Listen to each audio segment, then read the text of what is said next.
Leksjon 1. Kunstnerisk verdsettelse. Hei, Anna.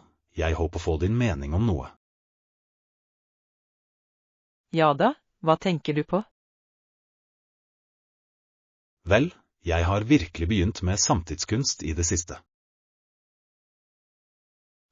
Verden av moderne og abstrakte uttrykk. Hva har fanget blikket ditt? Jeg er spesielt fascinert av disse konseptuelle stykkene som vekker dypere følelser. Interessant. Hva er det med den stilen som appellerer til deg? Jeg elsker hvordan kunstnerne kan formidle så mye gjennom minimale, nesten tvetydige former. Definitivt. Kraften til forslag og tolkning er så overbevisende. Nøyaktig. Det får deg virkelig til å tenke og føle på et mer viseralt nivå. Jeg er enig. Samtidskunst utfordrer oss ofte til å se utover overflaten. Absolutt. Og jeg opplever at jo mer jeg utforsker det, jo flere lag avdekker jeg. Det er det fine med det. Den inviterer deg til å gå dypere og finne din egen mening. Definitivt. Jeg er nysgjerrig på å høre perspektivet ditt. Hva slags kunst interesserer deg mest? Vel, jeg er mer tiltrukket av abstrakt ekspresjonisme og dens emosjonelle, gestale egenskaper. Ja, den rå, hemningsløse energien til den stilen er så fengslende. Nøyaktig. Måten artistene kanaliserer følelsene sine gjennom mediet er trollbindende. Jeg kan se anken. Det er noe så primært og viseralt med den tilnærmingen. Definitivt. Den griper inn i den universelle menneskelige opplevelsen på en veldig dyp måte. Godt sagt. Jeg er glad for at vi kunne finne ut om vår gjensidige kjærlighet til samtidskunst. Leksjon 2. Lage opp en storm. Hei, Anna. Jeg hørte at du planlegger å lage mat. Hva står på menyen? Og ja, jeg gleder meg til å prøve ut en ny oppskrift på deilig spinat og ricotta-fylte skall. Det høres helt herlig ut. Hva slags ingredienser trenger du til det? Vel, la oss se. De viktigste tingene jeg skal bruke er fersk spinat, ricottaost og noen pastaskall.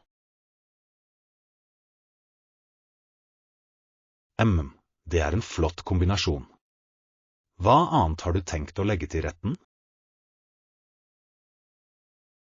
Jeg skal også bruke hvitløk, løk, urter og en deilig tomatsaus for å binde det hele sammen.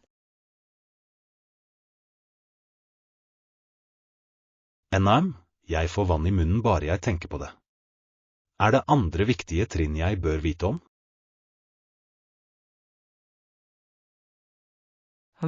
Vel, jeg må sørge for å forkoke spinaten og forberede ricotta-fyllet på forhånd. Skjønner det. Forberedelse er nøkkelen til en slik rett, tenker jeg. Nøyaktig. Og så er det bare å sette sammen skjellene og bake det hele av. Høres ut som en ganske grei prosess, men jeg er sikker på at sluttresultatet vil bli fantastisk. Jeg håper absolutt det. Jeg sikter etter et trøstende, men likevel elegant, italiensk-inspirert måltid. Vel, med alle de deilige ingrediensene, er jeg sikker på at det kommer til å bli fantastisk. Jeg setter pris på tillitserklæringen. Jeg skal garantert fortelle deg hvordan det går. Vennligst gjør det. Jeg gleder meg allerede til å høre om din kulinariske kreasjon. Leksjon 3. Budsjettvennlige valg. God morgen, Anna. Jeg ønsker å kjøpe en ny bærbar datamaskin, men jeg er bekymret for prisen. Hei, John. Vel, hva er budsjettet ditt? Jeg kan hjelpe deg med å finne noe rimelig. Jeg vil gjerne holde den under $800 hvis mulig. Det er rimelig. Det er noen gode alternativer i den prisklassen. Virkelig? Hvilke merker anbefaler du? Jeg foreslår å sjekke ut merker som Acer og Lenovo, de har ofte gode tilbud. Jeg har hørt gode ting om dem. Hvilke funksjoner bør jeg se etter? Fokuser på prosessorhastighet og RAM. De vil påvirke ytelsen betydelig. Skjønner det. Og hva med batterilevetiden? Batterilevetiden er avgjørende. Sikt på minst 8 timer for daglig bruk. Det høres ut som en solid plan. Takk for tipsene. Ikke noe problem. La oss også holde øye med salg, du kan få en bedre avtale. Flott idé. Jeg setter pris på din hjelp til å gjøre denne avgjørelsen enklere. Leksjon 4. Morgenrutiner. Hei Anna, når drar du vanligvis på jobb? Hei John. Jeg drar vanligvis rundt 8:30 om morgenen. Hva med deg? Jeg har som mål å dra innen klokken 8, men noen ganger blir jeg fanget opp i morgenrutinen min. Jeg skjønner det. Morgenene kan være hektiske. Hva gjør du for å forberede deg? Jeg liker å spise en god frokost og sjekke e-postene mine før jeg drar ut. Det er smart. Hva er din frokost? Jeg har vanligvis havregrøt med frukt. Det holder meg mett lenger. Høres sunt ut. Jeg har ofte toast med peanøttsmør og en banan. Det er et godt valg. Foretrekker du å forberede alt kvelden før? Noen ganger gjør jeg det. Det sparer tid om morgenen. Gjør du det? Ja. Jeg liker å pakke maten min kvelden før for å unngå stress. Det er en god idé. Det hjelper deg å holde deg organisert. Nøyaktig. Dessuten er det sunnere enn å ta noe mens du er på farten. Leksjon 5. Medisinske frivillige. God morgen, Anna. Jeg har lest om rollen til teknikere og medisinske arbeidere i det siste. Hei John. Det er interessant. Hva lærte du? Jeg fant ut at det også er frivillige som ikke er medisinske som jobber for leger uten lønn. Virkelig? Det er fantastisk. Hva slags oppgaver hjelper de til med? De bistår med administrativt arbeid, pasientstøtte og til og med samfunnsoppsøking. Det er så verdifullt. Frivillige kan utgjøre en stor forskjell i helsevesenet. Absolutt. Deres bidrag bidrar til å lette belastningen for medisinsk personell. Tror du det er viktig for folk å være frivillige i lokalsamfunnet deres? Definitivt. Det fremmer en følelse av fellesskap og hjelper de som trenger det. I tillegg er det en fin måte å få erfaring og møte nye mennesker. Nøyaktig. Mange frivillige synes det er givende å gi tilbake. Jeg er enig. Det er inspirerende å se så mange mennesker som er villige til å hjelpe andre. Jeg vil gjerne utforske frivillige muligheter selv. Leksjon 6, fra kyst til fjell. Hei Anna, visste du at Stillehavet ligger vest for USA mens Rocky Mountains er øst? Hei John. Ja, jeg synes den geografiske kontrasten er fascinerende. Det er som to verdener. Nøyaktig. Havet og fjellene byr på så forskjellige miljøer. Det gjør de virkelig. Har du noen gang besøkt begge? Jeg har. Strendene er avslappende, mens fjellene er flotte for fotturer. Høres ut som et eventyr. Hvilken foretrekker du? Jeg elsker å gå på fjellet. Utsikten fra toppen er fantastisk. Jeg kan tenke meg. Men det er noe spesielt med lyden av bølger på stranden. Ekte. Begge stedene har sin egen sjarm. Har du en favorittaktivitet på begge steder? Jeg liker å surfe på stranden og stå på ski i fjellet. Det er fantastiske valg. Begge krever ferdigheter og er så gøy. Ja. Det handler om å omfavne naturen, enten det er på vann eller land. Absolutt. Jeg tror det er viktig å oppleve begge deler for å sette pris på skjønnheten deres.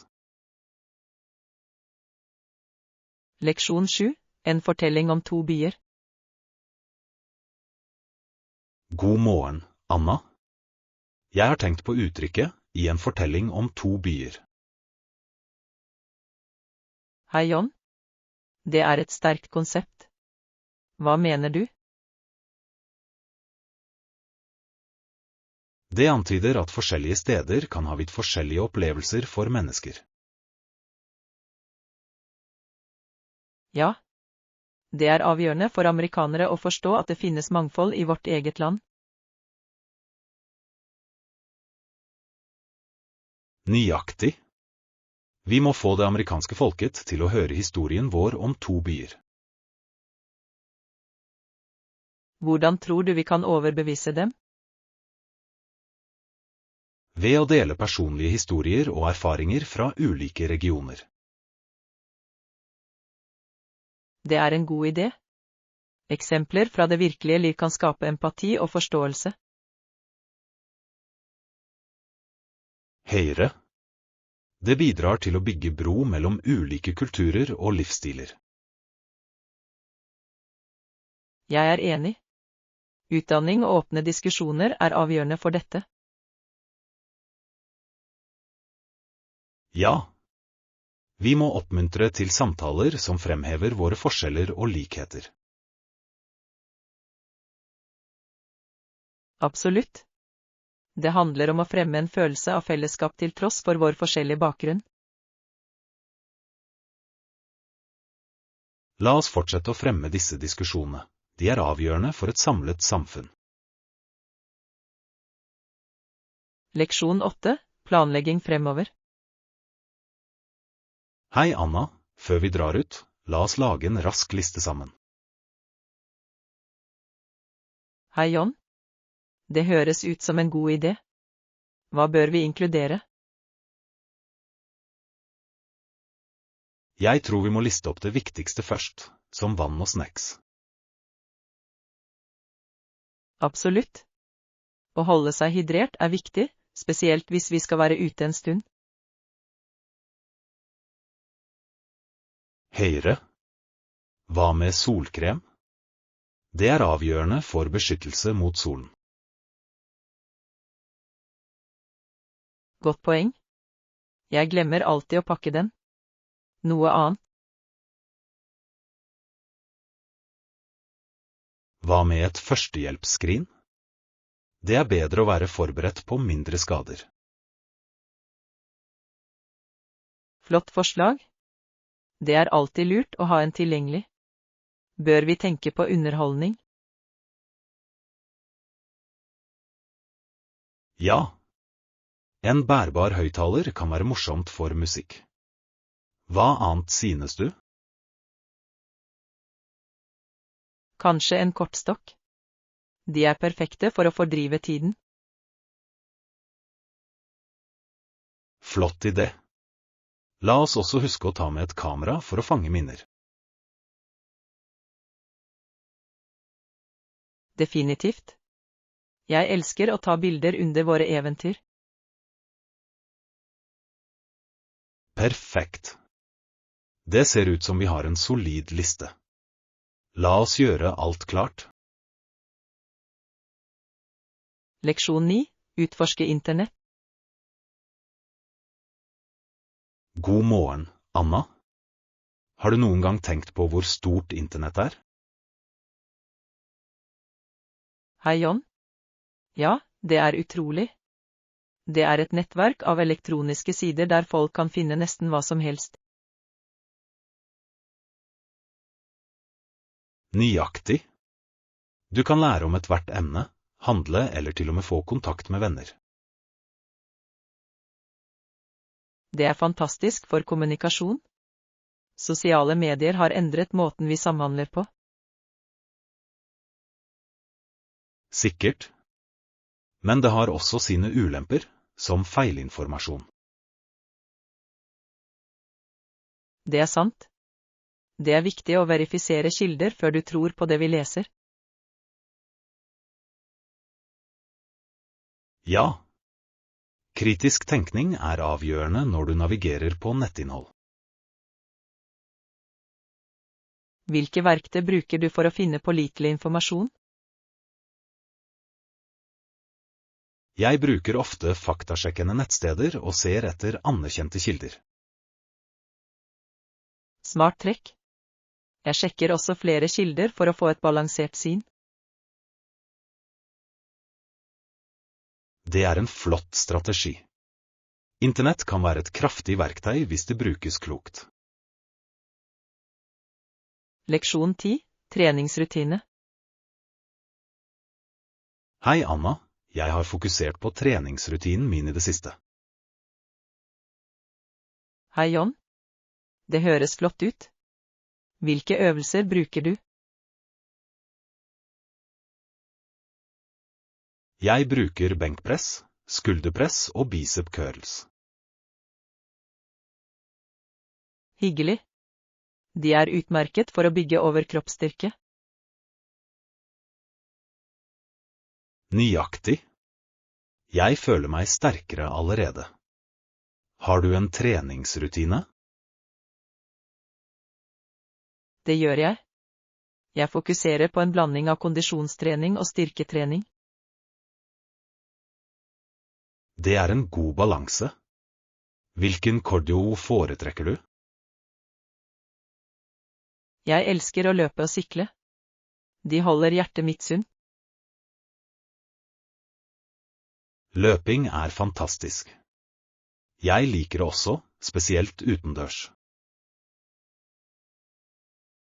Ja. Den friske luften gjør en stor forskjell. Setter du deg spesifikke mål? Det gjør jeg. Jeg har begynt å sette spesifikke mål for hver uke. Det er smart. Det hjelper å holde deg motivert. Hva er ditt nåværende mål? Jeg ønsker å øke benkpressvekten min gradvis. Flott mål. Fremgang er nøkkelen i kondisjon. Har du fulgt fremgangen din? Ja. Jeg skriver det ned hver uke. Det er oppmuntrende å se forbedringer. Leksjon 11. Effektive strategier. God morgen, Anna. Har du funnet noen strategier som fungerer bra for deg i det siste? Hei, John. Ja, jeg har begynt å sette spesifikke mål for prosjektene mine. Det høres effektivt ut. Hvordan holder du styr på disse målene? Jeg bruker en planlegger for å skrive ned oppgavene mine og tidsfrister. Smart. Jeg opplever at visualisering av oppgaver hjelper meg også å holde orden. Nøyaktig.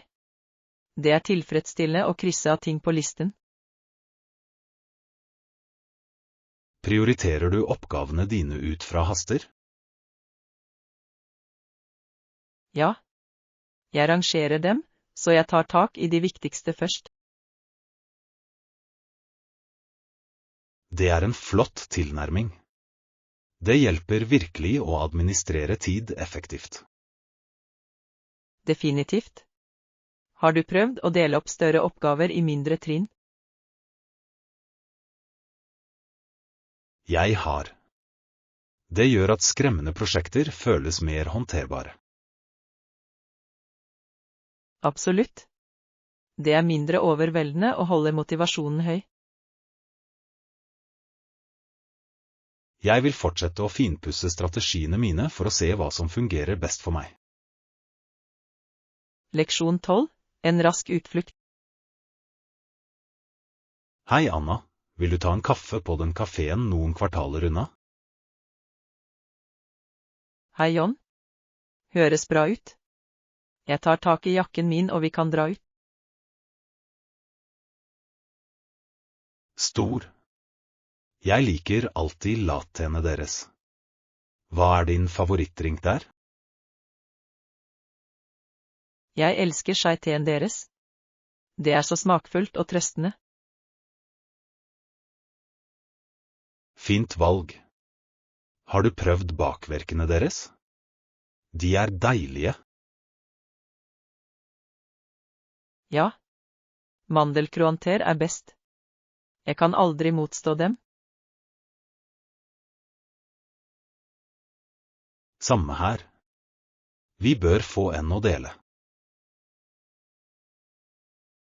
Absolutt. Deling gjør det enda morsommere. Foretrekker du å sitte inne eller ute når vi kommer dit? Jeg liker å sitte ute når været er fint. Det er avslappende. Jeg er enig. Det er hyggelig å se på folk mens du nyter drinkene våre. Nøyaktig. I tillegg er den friske luften forfriskende. La oss gå. Kan ikke vente. La oss se hvilke nye smaker de har i dag. Leksjon 13. Filmpreferanser. God morgen, Anna. Jeg hørte at du liker å se film. Hvilke sjangre liker du? Hei, John. Jeg elsker en blanding av sjangere. Noen ganger ser jeg triste filmer som får meg til å gråte. Virkelig? Triste filmer kan være så rørende. Hva er din favoritt? Jeg vil si The Fault in Our Stars. Det er hjerteskjærende, men likevel vakkert. Jeg har hørt om den. Jeg foretrekker vanligvis komedier for en god latter. Komedier er gode for å lette opp stemningen. Hvilken liker du best? I Superbad får meg alltid til å le. Karakterene er morsomme. Det er en klassiker. Jeg liker også komedier som har et godt budskap.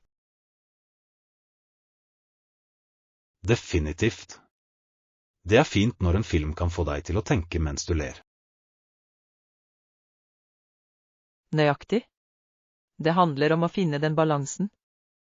Ser du noen dokumentarer? Ja. De kan være virkelig øyeåpnende og informative. Leksjon 14. matlagingskurs.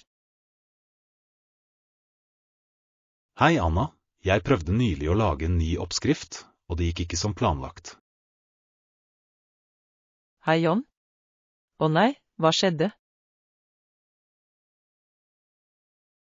Jeg overstekte kyllingen, og den ble tørr. Ja, nå har jeg lært leksen min. Det er en vanlig feil. Hva med deg? Noen matlagingstips du har fått? Jeg har lært å bruke et kjøtttermometer for å sjekke om det er ferdig. Det er en god idé. Det bidrar til å forhindre overkoking. Jeg anbefaler også å marinere for smak. Marinering gjør en stor forskjell. Hva er din favorittmarinade? Jeg elsker en enkel blanding av olivenolje, sitronsaft og hvitløk. Det er så forfriskende. Det høres deilig ut. Det skal jeg prøve neste gang. Definitivt. Og ikke glem å la kjøttet hvile etter steking. Godt tips. Hvile bidrar til å holde den saftig. Hva liker du best å lage mat? Jeg liker å lage pastaretter, de er raske og tilfredsstillende. Pasta er en favoritt. Jeg elsker hvor allsidig den er for forskjellige sauser. Leksjon 15, øyeeventyr. God morgen, Anna. Jeg har tenkt på å utforske flere av øyas skjulte skatter. Hei, John. Det høres spennende ut. Hvilke steder har du i tankene? Jeg vil sjekke ut noen lokale strender som er mindre overfylte. Flott idé. Disse skjulte stedene kan være så vakre og fredelige. Nøyaktig. Jeg gleder meg allerede til å oppdage nye steder.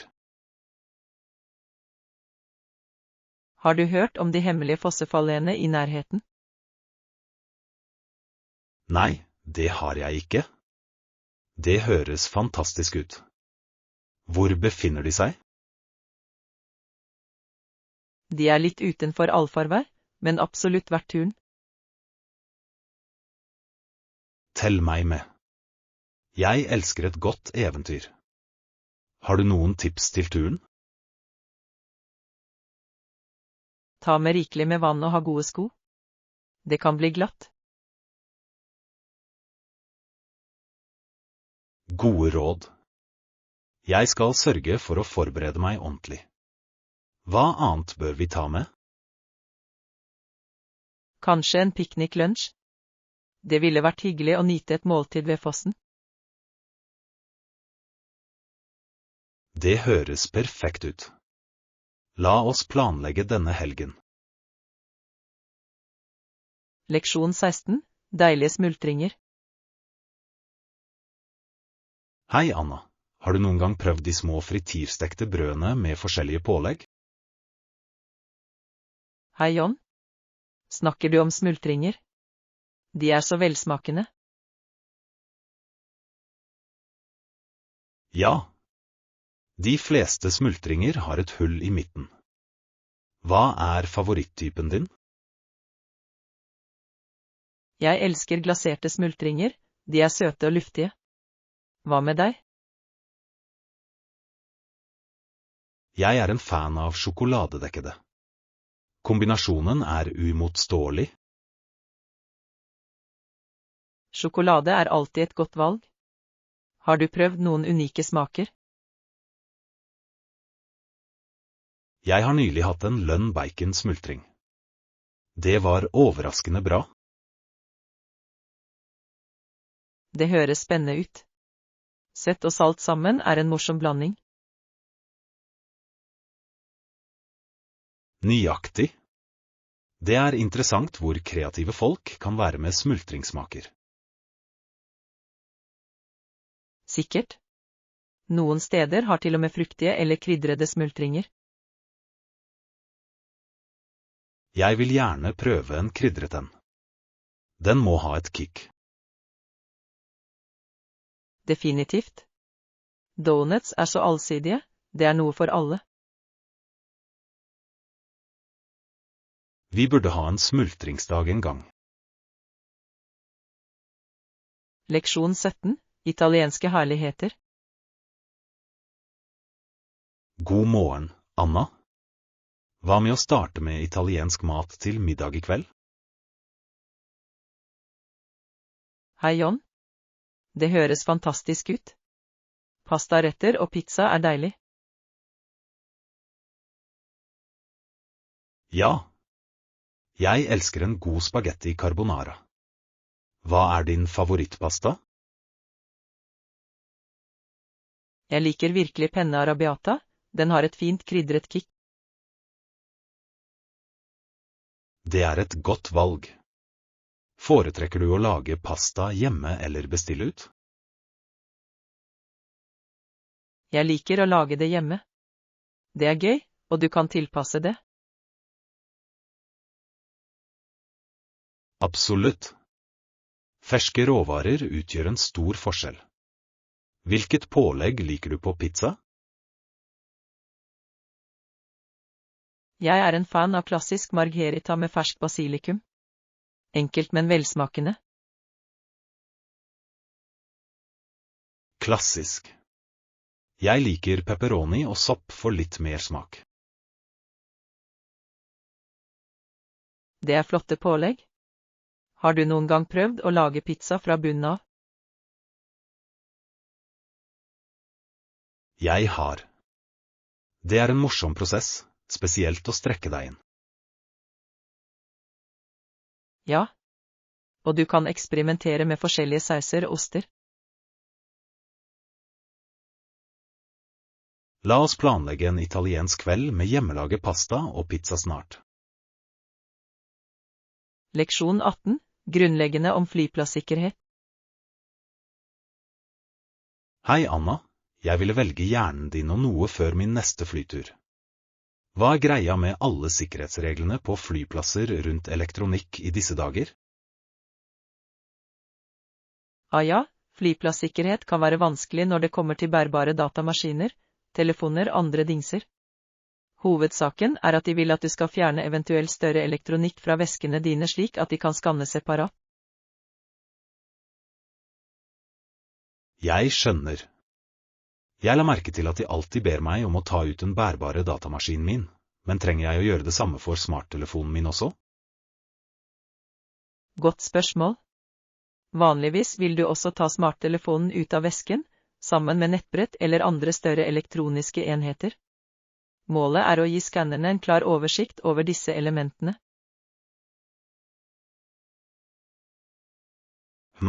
Greit. Det gir mening. Hva med ting som strømbanker eller trådløse hodetelefoner, trenger de også å komme ut? Ja, den typen mindre elektronikk og tilbehør bør vanligvis forbli i håndbagasjen. Fokuset er hovedsakelig på de større, mer tette varene som bærbare datamaskiner og nettbrett. Skjønner, det hjelper mye. Jeg vil alltid være sikker på at jeg følger reglene ordentlig og ikke holder sikkerhetslinjen oppe. Definitivt. Og den gode nyheten er at de fleste flyplasser har tydelig skilting som forklarer de spesifikke kravene, slik at du kan dobbeltsjekke mens du går gjennom. Ja, det er veldig nyttig. Jeg skal holde øye med de tegnene. Noe mer jeg bør vite før min neste tur? La meg tenke.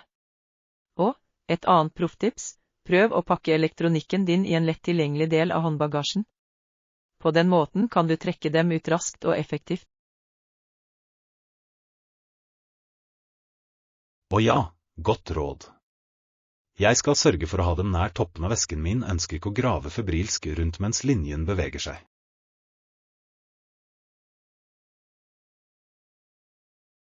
Nøyaktig. Organisasjon er nøkkelen når det gjelder å komme seg gjennom flyplassikkerheten jevnt. Bare vær oppmerksom på reglene, så kommer du gjennom på kort tid. Fantastisk, alt dette er veldig nyttig. Jeg føler meg mye mer forberedt på å håndtere elektronikkdelen av flyplassikkerhet nå. Jeg er glad jeg kunne gi noen nyttige tips, John. Bare husk å holde deg rolig, lytt til instruksjonene, så er du raskt på vei. Høres bra ut. Jeg setter stor pris på at du tar deg tid til å lede meg gjennom alt dette. Nå vet jeg nøyaktig hva jeg kan forvente. Selvfølgelig. Glad for å hjelpe. Ønsker deg trygge og stressfrie reiser på neste flyreise. Gi meg beskjed hvis det dukker opp andre spørsmål om flyplassen. Vil gjøre det. Greit, jeg føler meg trygg og klar til å takle flyplassikkerhet som en proff. Takk igjen, Anna. Når som helst, John. Ny tun. Og ikke glem å dobbeltsjekke disse sikkerhetsretningslinjene før du drar til flyplassen. Vil gjøre det. Ta deg senere. Leksjon 19, å gi tilbake gjennom samfunnstjeneste. Hei, Anna. Jeg har tenkt mye på hvordan vi kan bli mer involvert i lokalsamfunnet vårt. Hva er dine tanker om det? Å, jeg elsker den ideen, John.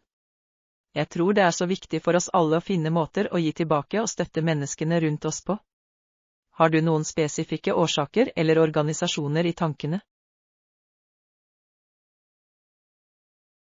Vel, jeg håper faktisk at vi kunne brainstorme noen ideer sammen. Jeg føler at det er så mange måter vi kan gjøre en reell forskjell på, men jeg er ikke sikker på hvor jeg skal begynne. Jeg forstår det helt. Det er så mange fantastiske lokale veldedige organisasjoner og ideelle organisasjoner som kan bruke vår hjelp. Kanskje vi kan se på frivillighet i en matbank eller et krisesenter for hjemløse? Det er et flott forslag. Å hjelpe til med å gi måltider og andre viktige ressurser til de som trenger det er en så virkningsfull måte å gi tilbake på. Absolutt. Og du vet, jeg tror også det vil være til nytte for oss så vel som for dem. Å engasjere seg i samfunnstjeneste er en så givende opplevelse.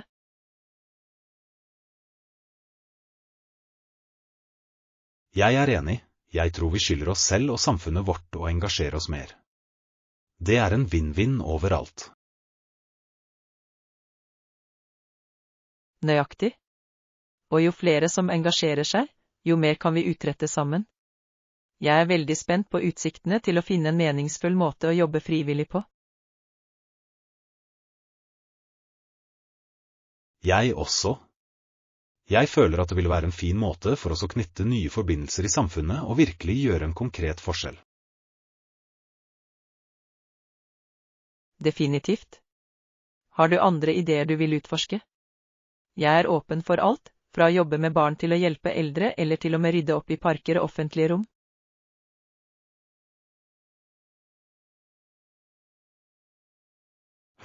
La meg tenke. Hva med noe som et felleshageprosjekt? Vi kan skitne til hendene og hjelpe til med å dyrke ferske råvarer for å donere. Å, jeg elsker den ideen. En felleshage ville være en fantastisk ressurs for lokale familier. Og det ville vært så givende fysisk arbeid. Avtalt. I tillegg ville det være en fin måte å lære nye ferdigheter og få kontakt med naboene våre. Jeg blir spent bare jeg tenker på det. Jeg også. Ok, jeg sier at vi begynner å se på noen lokale frivillige muligheter og se hva som vekker interessen vår. Dette kommer til å bli så tilfredsstillende.